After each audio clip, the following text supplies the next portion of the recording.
Hi students, this is Mrs. DiGiacomo.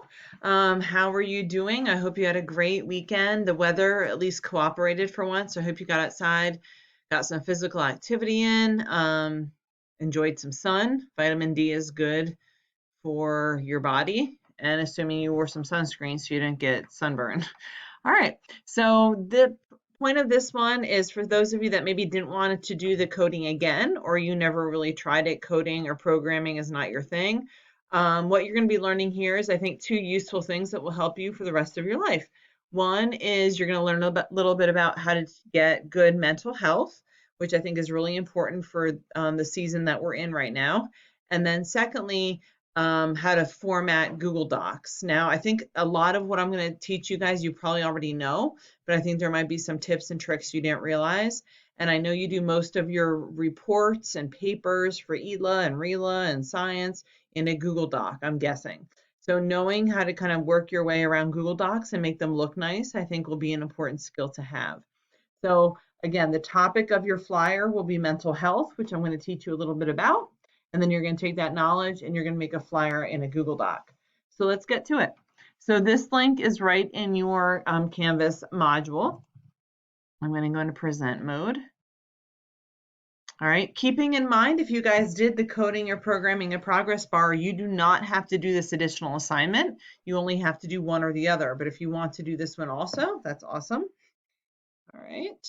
So what you're going to be doing with learning about mental health is I'm going to ask you guys to register and you're going to make an account on this course. The course actually has four, I've only listed three here, main headings. I'm asking you guys to only do the first lesson. All right, so this actual part shouldn't take too long. I will warn you that in this lesson called Mental Health Basics, you're going to learn about what mental health is and the impact of stress on mental health. As you progress through the other lessons in the coming weeks, they're going to give you great strategies about how to handle stress.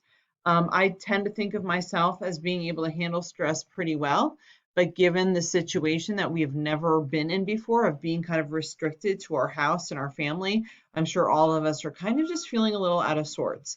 So I'm hoping this helps not only you, but also me get through these interesting times. So again, for this week, all you have to focus on is this first lesson. So you might be wondering, how do I even get there? So you go to the next slide, and you're going to have to create, I'm calling it Everfi. Everfi is the weird name of the business that created this online module. So you're going to notice there's a link here, but before you go to the link, I would recommend that you highlight starting with the, oh, darn it, hold on. Starting with the E and ending with the 1 to copy the registration codes. I'm going to go ahead and do that. I'm going to hit Control C. I'm then going to click on the link. It's going to take me to the website where I need to register, and it's going to prompt me for a registration code. So I'm going to hit Control V to paste. I'm going to hit Next, and then I'm going to type this information in. I'm really recommending you guys for the username, use the exact same one you use for your school Chromebook. Same with your password. I'm suggesting that just because the more different ones you have, the harder they are to remember. Regarding your first and last name, I would like you to put your real first and last name in case I check your progress. But as far as the birthday goes, you guys can fudge that if you don't feel comfortable giving your real one. And then you'll click Next. And I don't think it's going to let me go anywhere, but basically I would fill out the rest and then it's going to just basically take you through it, okay? It's pretty self-explanatory. Let me get back into this. So I would say that lesson might take you like 15 minutes, the first one.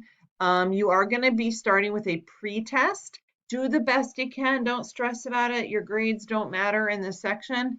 And then they're going to teach you a few things. And then there's going to be something called the post-test.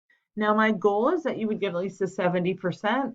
But in all honesty, I'm not going to be checking the test results. So you do what you think you're happy with. My main concern is like, did you learn anything?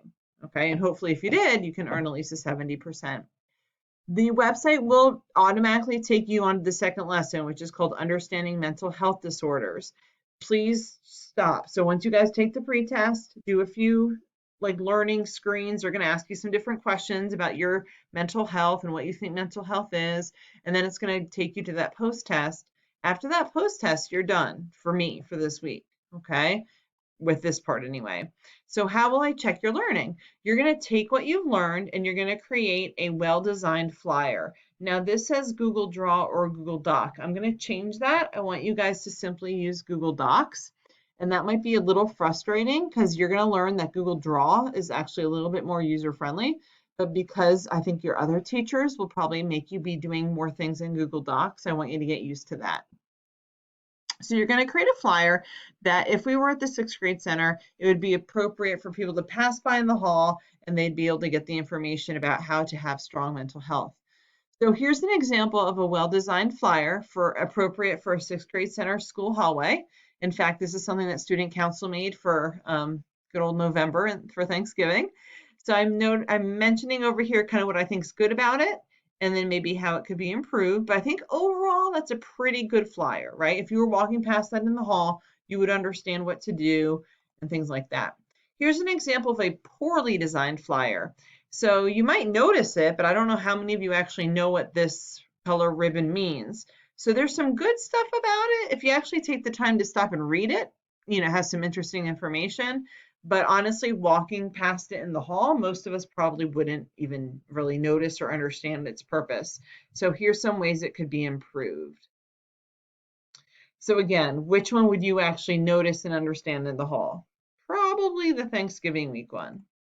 All right, so how do you do this stuff in Google Docs? Again, a lot of this is probably review, but for some of you, it might be brand new. So one thing you may not be aware of is that you can change the way your paper is laid out in a Google Doc. So if you look at the bottom of the screen right now, most of your paper, let's just pretend that this is a printout, most of your paper is held like this, right? Well, did you know that you can actually turn it like this? I think it was called so this is the portrait, this is the landscape. You probably learned this in art class in like elementary school, but anyway, this is how you change those things on the Google Doc. It is up to you if you guys want to do portrait or landscape, it doesn't matter to me.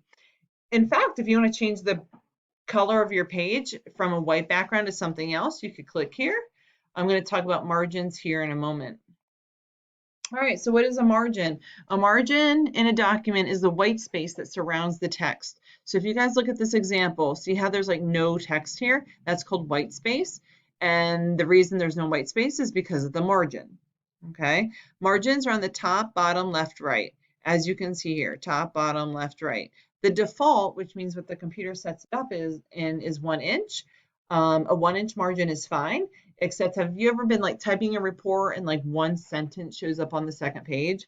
It's kind of silly, in my opinion, especially if you're printing, to waste a piece of paper for one little sentence.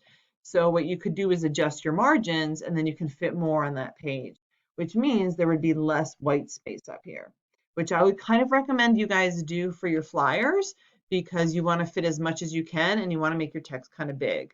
So if I were you, I would go through and change my margins from a 1 inch to a 0.5 on all of these, which makes all my margins 1/2 inch, which is a little trick so you can fit more text on a page. Then there's something called alignment. If you guys look at the examples down here, if you click this button on your formatting toolbar, this is how your text knows where to go. So one common thing I see is some students, instead of hitting the center button, which would make it nicely centered, I actually see students sometimes pressing the spacebar over and over, trying to center it.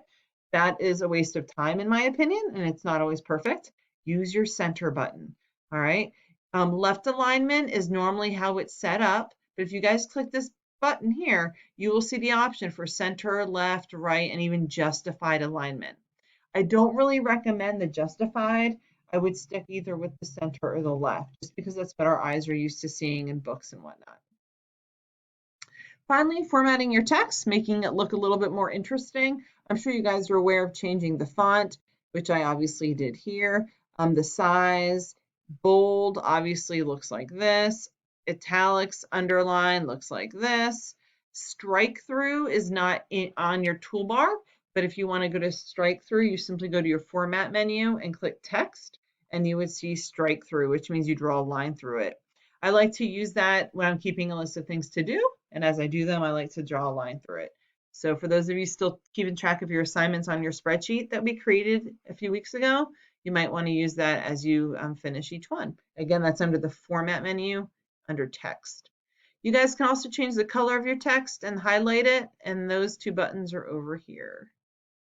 All right. Finally, I'm not going to ask you to print out your flyer, but if we were actually at the 6th grade center, I might have you guys print them out and see which ones would look best in the hallway.